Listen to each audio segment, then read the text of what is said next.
And welcome back to the podcast, guys. Hey, I just had a great interview with an Arizona National Guard soldier. His name is Daniel. He's a very smart and compassionate individual. He does a lot of things for the community. And like I said, he is a soldier part-time and also a civilian part-time. And he explains how that life is. Enjoy.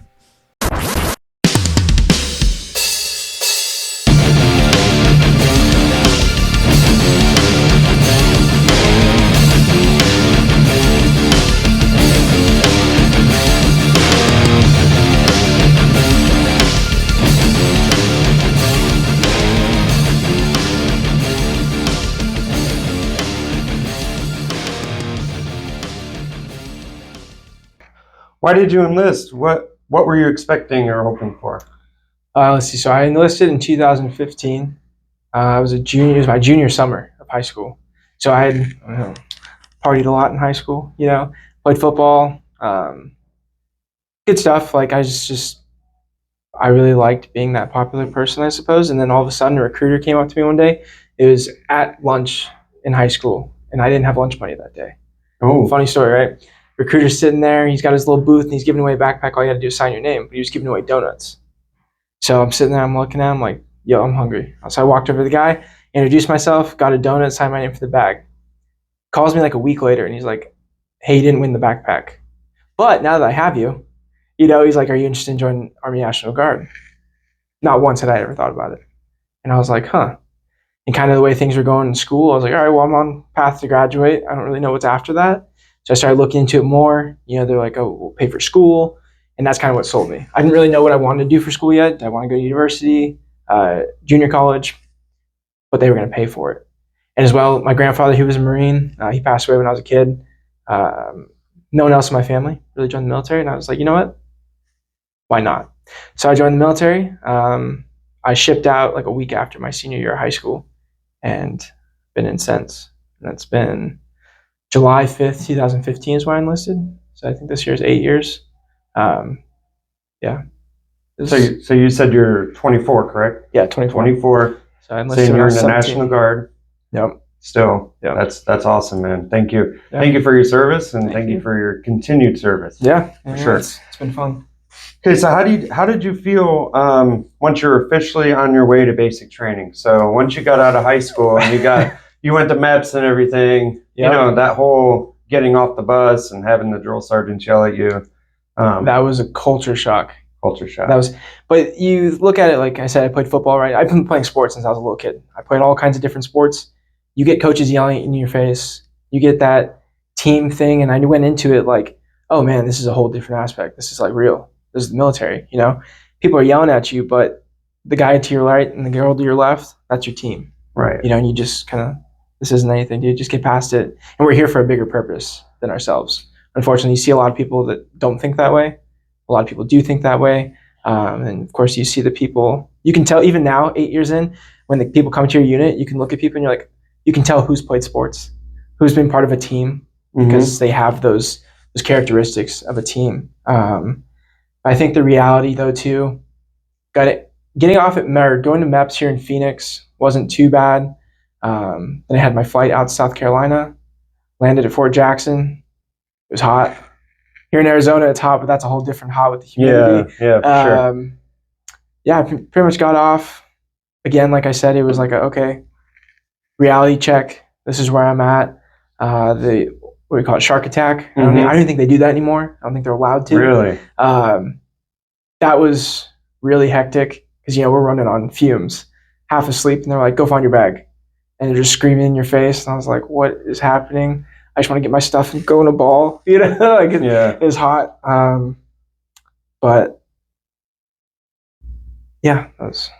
So you had fear? You had no fear, or no, not really. It was a really good experience, and looking back at it, and I still say it to this day, is I wish that every single kid. Now, of course, don't bring back the draft, Right, but I really do wish that a lot of people, especially with me being 24, I work still with people my age, and you can tell the difference between people who are 24, 23, 22 who've been to basic, even just basic, right, compared to people who haven't.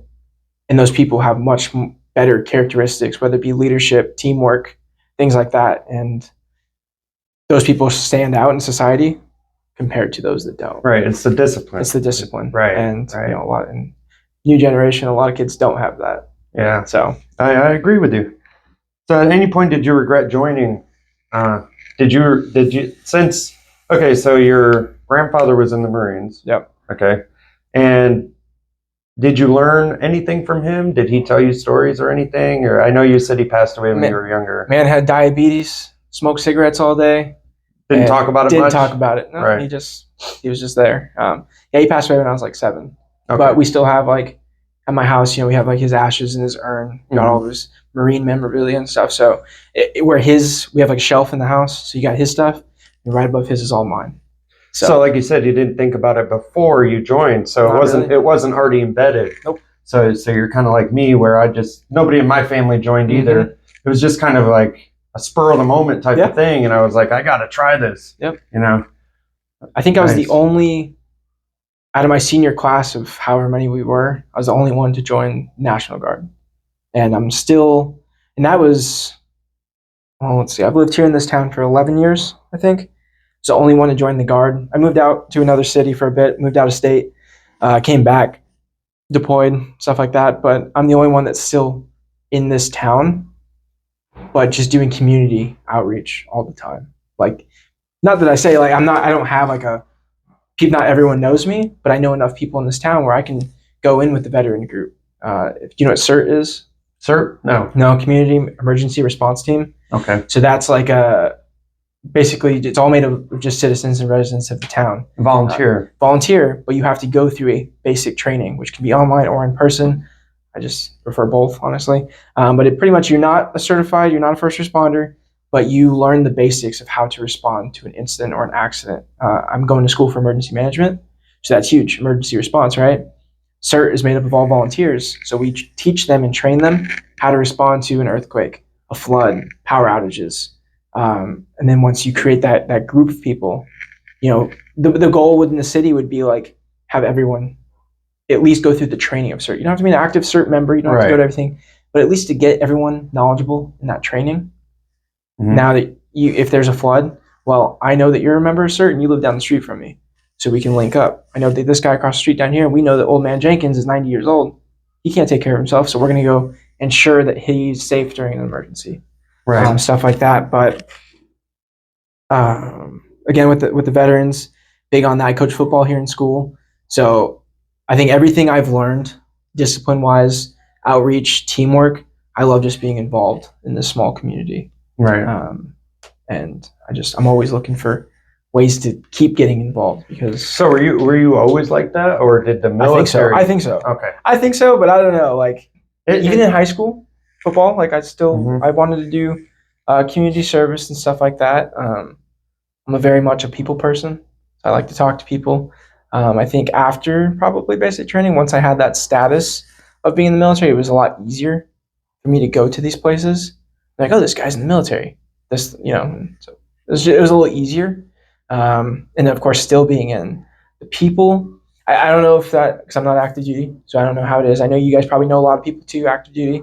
But with National Guard, like I said, I've been in this town for 11 years. I have met majority of this town at some point or another. Obviously, new people are coming in every day. But I've also met all the guys that I've met through National Guard with the 4 different units I've been in, the people I met on deployment, the people I met at basic training, and all of these people here and there I still keep in contact with. So it's a big network. Yes, a big networking. And that's the biggest thing I think for the National Guard. People talk about, the natty guard, nasty guard, But those are all local. Those are all, yeah. No, those are active duty guys. The active duty guys are like, oh, nasty guard. I'm like, okay, but think about it in a different aspect. If you're going to stay in the same place or stay in the same state, I now know a resource for every single thing in my life that would need to happen. I need to buy a house. I know 30 realtors who are veterans. I need to buy a car. I know 10 car dealers that are veterans. If I need resources for rent, I have someone that probably works at the State Department. You know what I mean? Like, I have resources. That's the beauty of the National Guard that I don't think a lot of people look at until further on in their career. And I don't think I realized that until like my 3rd or 4th year in. But again, at that time I was like 19. I was immature. I was like 20 years old, and I was like, oh man, we're partying all the time. It wasn't until I think right before the deployment, the COVID-19 pandemic, I was doing full-time volunteering with that. So we were doing food banks, churches, all that stuff, and that kind of fueled a lot of that. Wow, society needs help in a sense, and there's a lot more people out there that need help, and people just aren't giving it. And I think that was a big thing. After those orders ended, I went overseas, and then I came back last year in February, and then I've just kind of been home and wanting to help more because I know I can. I have the time. Right. There's a lot more people that aren't doing anything with their time that could be helping, and especially veterans too. Right. I know that a lot of veterans have their own problems, their own issues, but if they have free time, creating a group, which we have here in this city, doing more outreach for different people, right. Whether it be veterans or just regular citizens.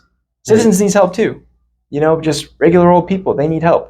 And it looks really good when veterans come together and help communities. And that's one thing for like a successful mindset. Everyone gets 24 hours a day, right? It's how you spend that time, right? Mm-hmm. It's how you help other people that are in need, and I'm grateful that you promote that and you do that. So that's a very good thing, and I think that people should learn from that. It's not that hard, right? It's not that hard. You're just a giving person, so you like to give. You like to give back, and I think that's a very good trait to have. Yeah, for sure. Okay, so describe your thoughts and emotions when you got your orders for your deployment. So you said you deployed last year. Yeah, 2021. So how was that when they said, okay, your unit's deploying, you're deploying? How did that feel? So funny enough, that isn't how that went.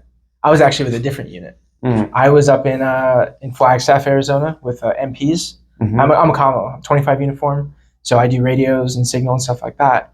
And I was up there, went on the COVID orders, and things were just kind of like, again, I really enjoyed that. And I was like, damn, we're making a lot of money, being on active duty orders and stuff. And work was kind of, I was a manager at a restaurant, and I was kind of like, I don't really know what I want to do. COVID orders ended, and I had met my buddy Brian, and we actually were roommates together for a while before we deployed. I met him on COVID orders, and he was like, "You trying to move in?" He lived in a different city. I was like, "Let's do it." So I moved in, and then like right before COVID orders ended, he's like, "Hey, my unit's deploying." In 2000, that was 2021. Yeah, like beginning or maybe like late 2020. In 2018, my MP unit went to Afghanistan. Mm-hmm. I was 18. And we had 325 uniforms, and we only needed one. And so again, National Guard. I just moved into a new place with my ex-girlfriend at the time. I was going to community college. I was like, oh yeah. And then all of a sudden, those orders came up. Those were my first set of orders. And I went to the readiness, and I was like, out of curiosity, do I have to go? Obviously we talked about it for a while, and they were like, you don't have to go. If you don't want to go, we'll take the other guy. And I was like, I just feel like life where I'm at right now is going good. I don't want to leave for a year and kind of just put everything on a halt. And I know a lot of people don't get that chance. I'm grateful I did get that chance, because in that year that I didn't go overseas, so much happened in my life that I grew from. But yeah, they went to that deployment, all kinds of stories and crazy stuff in Afghanistan, came back home. That was my regret. My number one regret for like almost 3 years was not going on that deployment with those guys. Most of them ETS, they all got out. A lot of them got messed up, and so they ended up getting out. And then I was on COVID orders, and my buddy was like, "Yo, we're deploying." So then we ended up moving in together, and I transferred their unit, got all my paperwork, all my ducks in a row, and I was like, "I'm going." And so thankfully, I went. I boarded. I made E5, and they gave me an E5 slot in that unit. So I was like, "This is fantastic." But there's that at the time too. I was 22, just got promoted to E5. Bunch of guys older than me on my team. And I was like, oh, I didn't know any of them. There was zero camaraderie going yet. I didn't know any of these guys. And I was like, oh man. But yeah, like I said, those orders, I volunteered for it. I wanted to go because that was my biggest regret, was skipping that first one. So not going on the first one, for your own reasons, mm-hmm. and the fact that they allowed you to do that, which is a good thing. Yeah. So that's what fueled. Okay, this next time that happens, I'm going for sure. Yep. Right? Yep. it's almost like a fear of missing out type of thing. And it's also a regret thing, like you said, because those are your buddies that you've known for however long, right? Yep. And they're over there in the battle. Yep. And you're just, but I have to admire the fact that you recognized, hey, this isn't the right time. I have a chance to not do it. Yep. And you took that chance, and it actually worked out for you. It did. So, I mean, there's nothing wrong with that. I mean, they only needed one at the time. They didn't need all three of you. So that's a good thing, man. Yeah. So what was your greatest fear during your 8 years of service? Toughest experience of all of it. So, all right, deployment. Not the whole deployment. Deployment went really well. Met a lot of good people overseas. Built a lot of relationships within the unit. I deployed. I have the dates somewhere. I believe it was August. In August 2021, I went to Syria, and we were like, I don't even know, probably like 40, 50 miles from a known ISIS facility, base, village, whatever you want to call it. And I had two guys under me. One guy was probably 31. I think he was 31. My other guy was 22. He was a year younger than me at the time. Really good team. I handpicked these two guys. One guy was a really good Quebec. He knew his stuff with STTs and all that stuff. So I knew that like anything hit the fan, he was my guy. I knew that he knew what he was doing. My other guy, he was a 25 Bravo. He was doing IT specialist and stuff. So we were setting up networks at different places. He also just reclassed. He was also a 25 uniform like myself, but newer to the Army. But he's a really good guy. He wanted to learn. He was on top of it. Good PT stud, So I loved having, I could learn from this guy, I can learn from this guy, and we can do PT together. This was the dream team, right?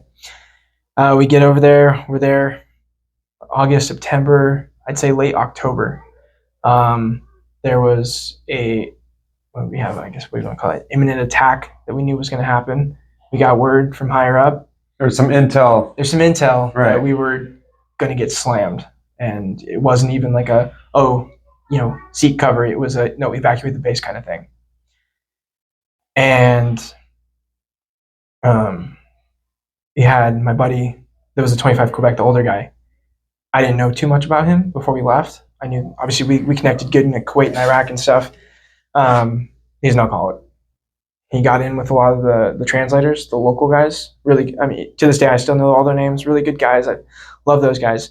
But my guy kept asking, oh, hey, can I get a bottle? Hey, can I get a drink? We're out in the middle of nowhere. Right not. So he kept drinking. He would stay up overnight because he watched football, NFL. We're 12-hour difference, so he would stay up all night and sleep all day, which I was cool with because he could monitor the systems if need be. I didn't know that he was drinking like he was. So needless to say, when the incident happened, I ripped into him for that. And I was like, dude, like, you can't do that. You know what I mean? It's simple. Like, I'm going to send you back to Kuwait. I was like, don't do that again. Like, right there, I should have known. I should have made that decision to just be like, okay, off with you. Let me get a new guy. Didn't do it. I gave him another chance. So then, give or take, like 3 weeks later, he did the same thing. And we got that intel. And it was like 3 a.m. And, people come rushing into our rooms and stuff. And they're like, get up, pack a 24-hour bag. We need to leave. Like, in an hour, like less than an hour. We need to get out of here. So I'm like, what the fuck's going on, Yeah, it's chaotic. So I start packing all my stuff. People are running through the hallway, sprinting. I'm grabbing all my stuff, and I look around. Yo, where's he at? I'm like, where is he at? So I get my other guy. We grab all of our stuff. We run downstairs. We're looking around. Dude's passed out, drunk, like piss drunk, downstairs, in like one of like the lobby room things with the TV in it. Football's playing. He's just passed out drunk. And I was like, oh my God. You know what I mean? Like, I was like, first of all, I was like, we were there with 4th ID, so Carson. If they would have seen him the way he was, we all would have been screwed, absolutely. But it was definitely my biggest fear, though, was getting him back to the room, right, and getting him packed. There's a lot more that happened that I just won't get into detail, but that was my oh shit moment of, okay. Yeah, you're running out of time, and this guy is incapacitated to the point where you have to do all of his stuff. Yep. And your own stuff. He wouldn't even pack his bag. We got him up to the room, tried to fight me. I threw him on the floor, got him into his bunk. he just laid there and was like, I'm good. I'm here. And you're trying to tell this guy, hey, we need to get then out of other here. people started coming in. They're like, yo, what's going to take so long? And that was definitely like, I was just kind of worried. Thank God nothing happened at the time. It was a waiting game. They told us we had less than an hour. Hour went by, nothing happened. Hour and a half went by, nothing happened. 2 hours went by, nothing happened. So it was a false alarm for sure. But it was definitely one of those things that I think about a lot, that it could have been the flip. Oh yeah. And it would have. Yeah, that could have turned out really bad. Yeah, it would have been really bad. And so, yeah, only a few people know about that, but that's why I'm not gonna, no names here. If they see that, they know who it is. But yeah, that was definitely my scariest moment. You're in the National Guard, so you're part soldier, part civilian still. What's the hardest part about being both of those? So some of the time you're a soldier. Well, really, I guess all the time. Even off duty, you have to do what you have to do to, be good. Yep. You don't get all the freedom of being a civilian, but you do have a civilian job as well. You work over here at the city hall, you said. Yep. So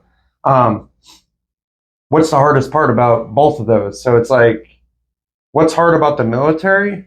And then when you do your weekend training that you do, and then you come right back, and Monday morning you're back over at the city hall, and you're like, I was just out, training, and now I'm back at the city hall. I don't know what that's like, because like I said, I did active duty, so I was full time all the time in the Army. But I just want to know what it's like to switch back and forth like that. That can't be easy. A lot of people ask that question. In a funny way, the hardest part, I mean, there's more to it, but the hardest thing, to be totally honest, is cussing. The language that we use between you and I and others in that setting of just us being alone is we are cussing like sailors all day. Every conversation, I can't help but saying 3 cuss words in one sentence, right? Then I go to work on Monday, and I have to see people that live in the city of Maricopa and people that are higher than me. I'm like, oh, hold on, I can't say that. I think that's a big one for a lot of guys. Is, we're out there just cussing up a storm and BSing with each other, and you go back to work with civilians, and you're like, oh, dude, I can't talk like that. I'll get fired. Yeah, I'll get fired in a heartbeat. No, but I think the way I'm phrasing it, I think wouldn't be the correct way. But you have that target on your back, and some people are good about it. Some people are bad. I get to work. Majority of people at my work know that I'm in the service, so they hold me to that higher standard. I don't feel like I should be held to a higher standard. I just feel like I should carry that higher standard. It's not. Right. It's my responsibility. I'm literally in the service still. It's not like, oh man, I have to be better than this. I'm not being better. I'm being me, and I'm being a soldier full time. Although I'm not, right? But you are. You signed that oath. Right. You are a soldier. Even off duty, they're still paying attention. Yeah. Everyone is watching. That is the biggest thing. I have a lot of guys, personally, not my guys, maybe like 1 or 2 over the years, but a lot of guys don't realize that. They don't think about that. They sign that contract like, oh, I only work on the weekends, and they go get a DUI. That doesn't just look bad on them. That looks bad on their leadership. That looks bad on the unit. That looks bad on the Arizona National Guard. And it's a whole cycle. Every time someone screws up, it's not just you, man. And honestly, I would say that, obviously being in the military full time is quite the task, but also being able to control yourself part time all the time is it's got to be tough to do that for some people. Maybe not for you, but for some people that maybe that's why they do get DUIs and stuff. They just can't. That's their mindset. They think that it's only part time, and it's really not, because though your unit is still your unit when you're still on duty. You're just in civilian clothes. Yep. You have a civilian job, but now you have 2 jobs. Yep. Yep. I think we see that the most in a leadership role. We see that the most with guys transitioning from active duty to guard. We get a lot of guys that are like, oh yeah, I've been active duty. They get that little taste of freedom. Yeah. Yeah, they get that, and then it goes overboard. Or maybe they weren't the best soldier, active duty. Now you give them National Guard. Now they're free for the most part. And then you see those guys, they fall into that downhill slope. And unfortunately, with National Guard, we're not there to supervise them 24/7. They're adults. We can check in on them once a week. Hey, dude, how's it going? You still good? Well, do you need anything? We can't control everything they do. And that's when guys slip up and make a lot of mistakes, especially coming back from active duty. Yeah, we've seen that. I've seen that a lot. But I don't know. Other than that, I think that's the toughest thing. Maybe the flip flop too of having to do my civilian job and then going to drill. A lot of people, they get out because it's people are like, oh, it's so time consuming, or oh man, I missed out on this. Tell you what, 8 years I've been in, every single year on my birthday, I'm doing something with the military. I have never once celebrated my birthday in 8 years at home with my family or my friends. My birthday is June 2nd. So that's a lot of sacrifice. It's every summer we have AT. This year it starts on my birthday, June 2nd. So I'll be gone for 2 weeks. We deployed during the process of getting overseas. It was my birthday. Basic training. I was getting off the bus at Fort Jackson on Shark Attack Day on my birthday. The list goes on. I'm always doing something for the military on my birthday. It is what it is. My family is like, oh man, we really want to celebrate your birthday. I'm like, it is. And because of that, mm-hmm.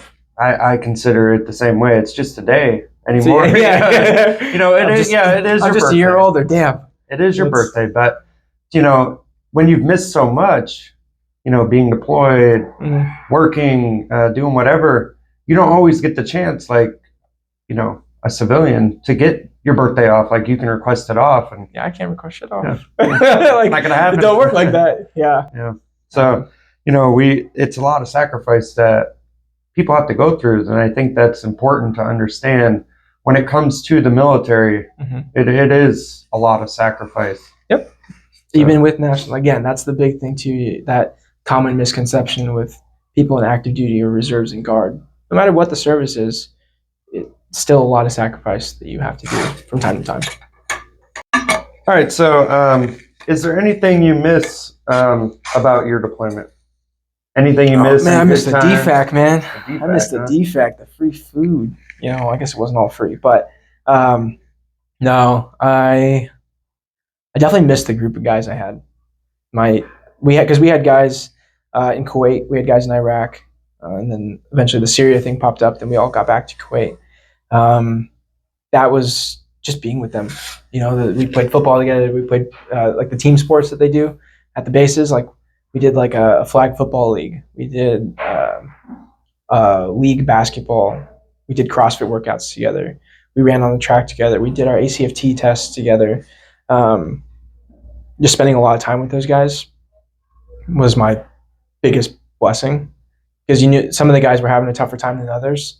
But when we all come together and do an event, you look at them and you see that they're doing better. Even if it's just for a few hours, it's still holding them together on the deployment.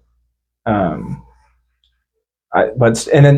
had some of the best times at the DFAC though. We'd go to get a really hard workout for like an hour and a half, 2 hours, and then we all group mob together, 10 of us, mm-hmm. to the DFAC. We're a whole line of us, dude. We're there for 3 hours, just bullshitting like the whole time, eating food and just talking and loud and laughing. Like those I miss, because you don't get that at a civilian job. Free drinks. The NAO duels. Yeah. No, it was a lot of fun. I think the deployment's a lot of fun. I tell a lot of my newer guys, PFCs and privates and stuff, when they first come in, 18. I always get to know them. Obviously, we do our initial counselings and stuff. You get to know your soldiers, keep up with them, because we do that in the Guard too. It's a lot more lax than I think it is active duty. I don't know exactly how you guys do it, but it is obviously a lot more laxed. But I get to know my guys. I like to get to know them, know about their family. What do they do civilian side? Are they going to school? What's their 5-year plan for them? Do they even have a 5-year plan? Because I know I didn't. But at the time, no one asked me what my 5-year plan was. That leadership was kind of non-existent to me coming in. But I like to know that because of my experience with that deployment. At 18, I said no. Well, if this guy's going to say no, better give me a damn good reason. Not, I don't know if I want to go. Why? What do you have going on right now that's so important that you can't go?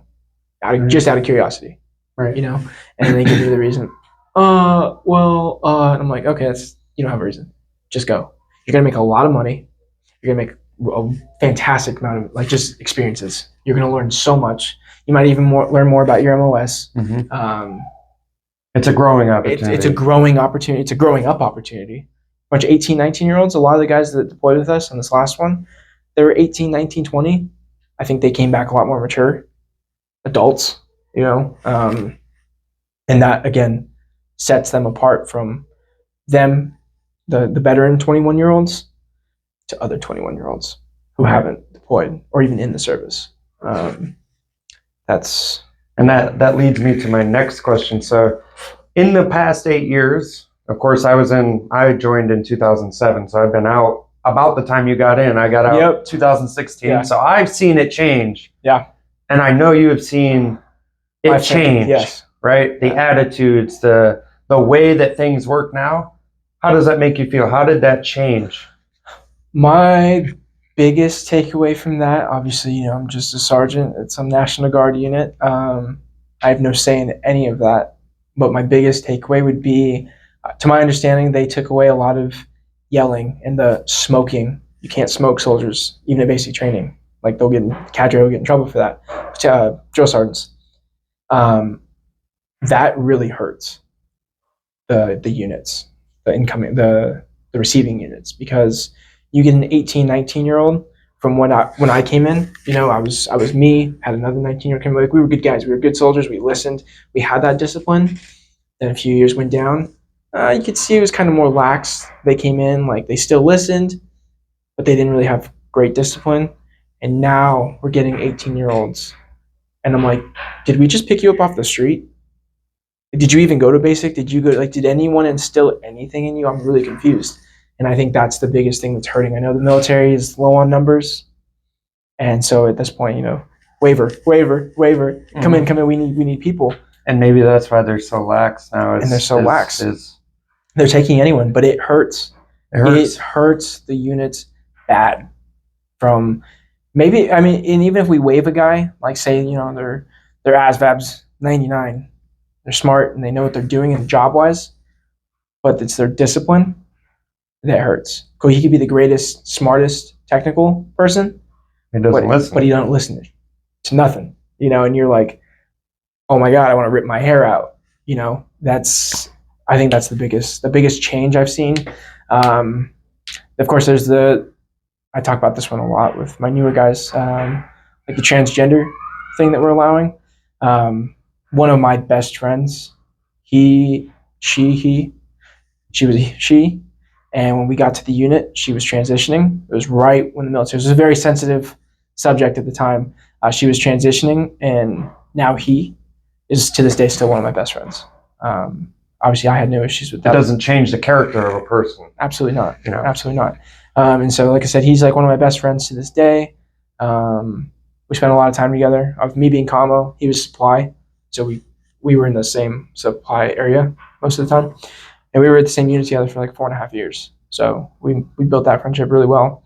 We had an older guy, E7, and old guy stuck in his old ways, didn't want change, and definitely has seen the change. And definitely he was not okay with this change. And we were in the middle of a trans EO brief or class, and he stood up and was like, "I'm not okay with this," blah blah blah, and like started yelling at my friend, like in front of everyone. So he had to escort him. Needless to say, we didn't see him again.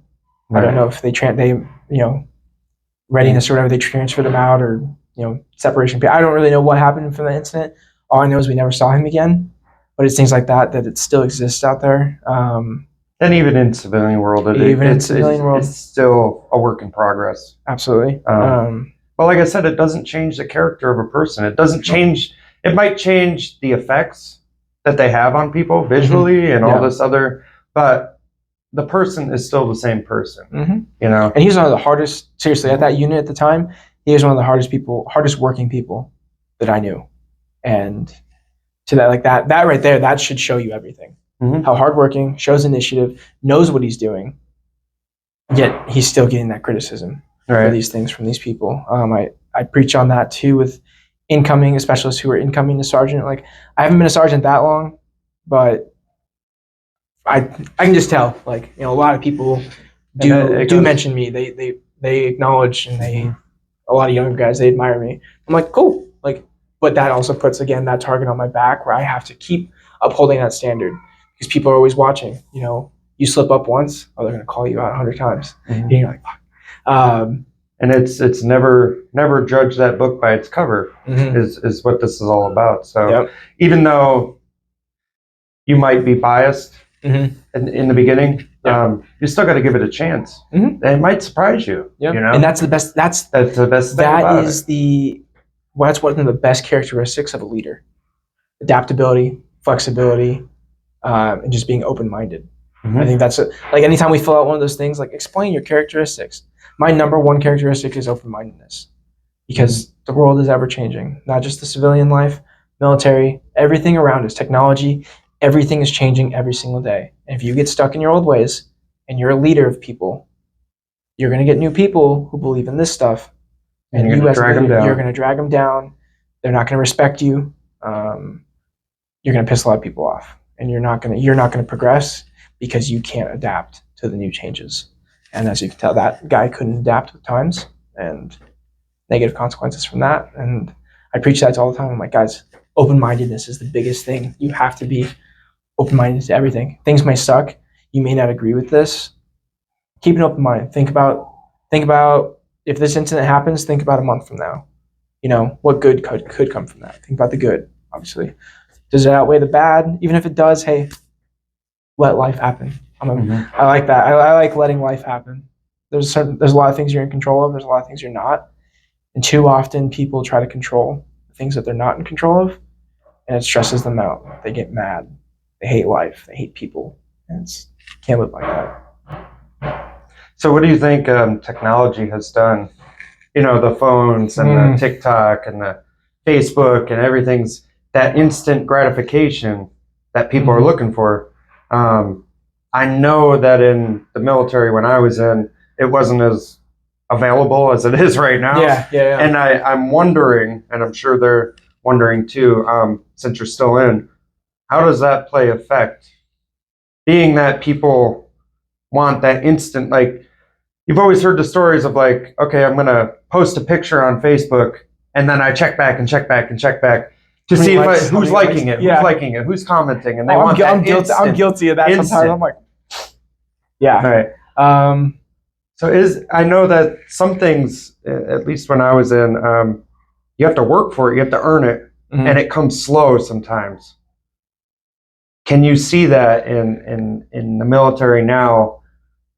Like, does that have an effect, all this technology and all this instant gratification, does that have an effect on the soldiers now, being that some of the stuff that they want to achieve is slow? And I think even in life, even if you're not a soldier, some things are slow. Yeah. And you have to take your time with them. It's like they see the top of Mount Everest, but they don't see how to get up there, right? They don't see how long it takes to climb the mountain. They just see the top, and that's what they want. Yeah. Right. And when they don't get it, then they're frustrated. Right. And then they have a hard time at life trying, because of the technology and everything's in your face now. Right. Everything's handed to you. How does that play effect? I don't think I've ever thought about it that way. I don't think I've ever taken that into consideration. So that's a really good question. So you're talking, and I'm just sitting here like, oh my God. Do you notice that? Yeah. Oh yeah. A lot of the younger guys, I think a really good example of that would be like a paperwork process, right? We submit awards. I get guys all the time. Hey, what's the status of my award? Hey, what's the status of this? Hey, how come this isn't done? How come whatever? Things take time, right? I know we have the internet, but this has to go through 30 different channels. But it's the guys that have been in for 10 years or more that understand, it's a process. It takes time. But because younger generation, everything's so fast at their hand, and they upload this and they send this, and I think that's their brain is clicking into, why isn't everything that fast? Why isn't life that fast? Why can't I get what I want like that? And I think I see that a lot. And it's not little tasks. It's little tasks and big tasks. Like for guard on Sundays, we can't leave until the armory's cleaned. All of our do-outs are done.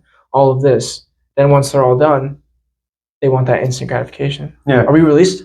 Are we released? And it's like, dude, there's still more that needs to happen but we're not in control of it. Let life happen. Right. And even an example like that, like you're talking about your Sundays and maybe this person's task is done. Yeah. But they think since they're done, it's time to leave. And it's like, no, since you're done, why don't you go help this person get done? Yep. But they don't see it like that. And that's, you're making me think about it. Right, I'm like, that is a lot of younger people, even people my age, and I don't really see so much like the guys who are probably in their 30s and later. I don't see them act that way at all. Like ever. It's a whole different mindset. Yep. Because that's how I think, right? If I'm done with mine, well, I think as a team, right? So I'm not, if I'm done and this guy still needs help, well, I'm going to go help him. That goes into the sports I was talking about. Right. You can tell the people who have never played an organized sport and been part of a team in comparison to the people that have. And I love those guys. The guys that have been in sports, I love getting those guys. I'm like, oh, you're on my team. Would you play anything? Okay, so yes. Yes. Less work I got to do. Less work I got to do. These guys might show initiative. Yes. Yeah. So I think we'll kind of wrap it up here. The last thing I want to talk about is Maricopa Veterans. So both of us are a part of it, right? Yep. You work for the city. What is Maricopa Veterans doing for Maricopa? Okay, so let's see. The biggest thing that right now, because it's only a Facebook group, but I think the Facebook group, I could be wrong, I haven't checked it in a while, I think it's at like 600 or 700 people. Could be wrong. When I first joined, I think it was at like 300. Obviously, our population here at the city has grown. In 11 years, I think it's grown almost 40,000 or 30,000. And our next 5-year plan is 100,000. We're at 70-something right now. We're looking at 100,000 people to add, or to be at a total of 100,000 within the next 5 years. Yeah, you can see them building. Building. Yeah. And how many of those are going to be veterans? I'm sure a ton. We have a VFW. A lot of people don't seem to know that. We have a VFW. We have an American Legion. They're not standalones. You go to Chandler, Tempe, they have their standalone, and any town, they have their standalone indoor bar. From a younger generation, I respect that because I go to the VFW in Chandler to go talk with whomever, and there's 20 people in there all drunk. Right. That shouldn't be what I get it. A lot of older guys, they might have their problems and they might have to drink their days away and whatever, but we shouldn't keep feeding that habit. We shouldn't keep feeding that. And shouldn't try to promote it. Yeah. Our VFW American Legion, we don't have an indoor bar. I think that shoos away a lot of people. If the people that do know about it, if they're not an active member, they're like, oh, well, there's no bar. That's the number one thing I hear. And I'm like, does there need to be? We're having a meeting for how the veterans, at least part of those groups, can help the community. The Maricopa Veterans is made up of, just like I said, a Facebook page. A lot of these guys aren't members of the VFW or the American Legion, but they are extremely active in the community. A lot of them may be local business owners. Every year, twice a year, I think, we do basically a family day. I unfortunately have not been able to go to a single one because every single time I'm at drill. Every weekend it gets planned, I'm at drill. I seem to be working when that happens as well. But it appears to be a good turnout. Like the very first one they had over 70 people, 70 or 80 people show up. This one I think was the same. We also do what is the name of it? The exact name is like Got Your Six, or just a 6 night. So one of the veterans will open up their home to have as many veterans. It's an open to all 700 members. Doesn't matter how many people show up. It's an open event for veterans that know about this veteran page in the community to show up to the house. We'll cook dinner. We'll have beer. We'll chit chat, share stories, and that's what a lot of people need. And promote a safe way to get home as well. Yeah, and I think that alone. Obviously, I've lived in this town 11 years, and I'm from Yuma, which is a really big veteran town because there was a Marine base there. I love that we have that small Facebook page for veterans because I don't know how many other cities have that. I imagine a lot don't. Maybe they do, but probably not as tight-knit as this one is. I know right now we're working on a Maricopa Veteran Memorial, whether it be I think it's going to be a garden. There's some people working on that. Right now they're planning it with the city, trying to find a location, get that set up. So I really hope that project can involve more of Maricopa veterans to once they have the planning like filled out and figured out. Obviously, we'll have to work on funding. A lot of local businesses can help fund that. We can do fundraisers, just outreach to different people. Once that gets paid for, hopefully we can get more veterans to come out and help build this memorial and this garden rather than relying on cities, public works to go out there and build things or hiring a contracting company. Like, I find the gratification in if I, myself, and you and some other veterans were out there 10 hours a week, maybe, or like on a Saturday, all afternoon, out there putting our hands on building a memorial garden for this town. It'd be done quick. It would be done quick, and you would just wipe your hands and be like, damn, dude, we did that. But imagine bringing the whole veteran community of Maricopa to that. I think that'd be really big. Obviously, Maricopa Veterans page too, any resources for the most part, like any resources, I've probably seen someone post about all of them. And I like to do that too. I'm, again, part of the younger culture of veterans. So I'm in that page, probably more one of the younger guys in there. I like to post things all the time about resources. Whether it be like if I go to drill and I have like a suicide brief and some new Arizona implemented some new program, I share it right away.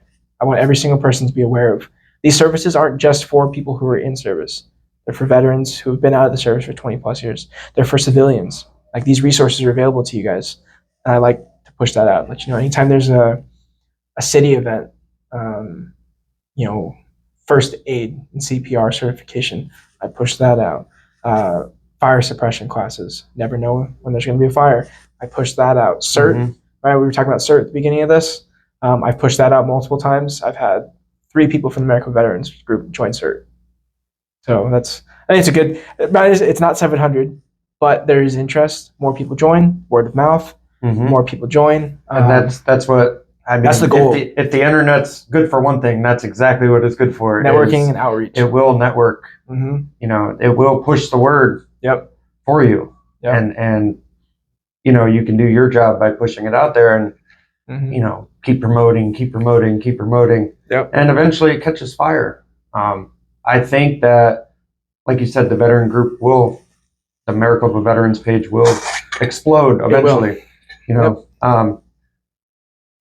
So if any veterans here in Maricopa aren't a part of that page, they should probably look it up and join. Yeah. I mean, and it's not something like there's no membership. Right. There's no you're obligated to attend these meetings. You're not obligated to anything. It is literally a free resource. And there's been a lot of guys that need, hey, I had an emergency happen. I needed rental assistance. There is a large group of veterans that will come together and donate money to this. Local business, veteran-owned businesses that will, hey, we don't want to see a local vet. This happened to them. Boom. Here's your help that you need. Do you need to talk in person? We have people for that.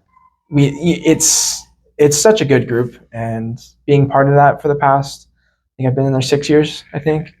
I've met a lot of really good people out of there. I think the outreach could probably be a little better, but I think it's just a slow rolling thing. And as people word of mouth, they hear about it, it's good. It's very good. And like you said, there's a lot of veteran-owned businesses in there. There's a lot in this town. Yeah, oh yeah. This town has a ton of veteran-owned businesses. And that's part of this YouTube channel as well.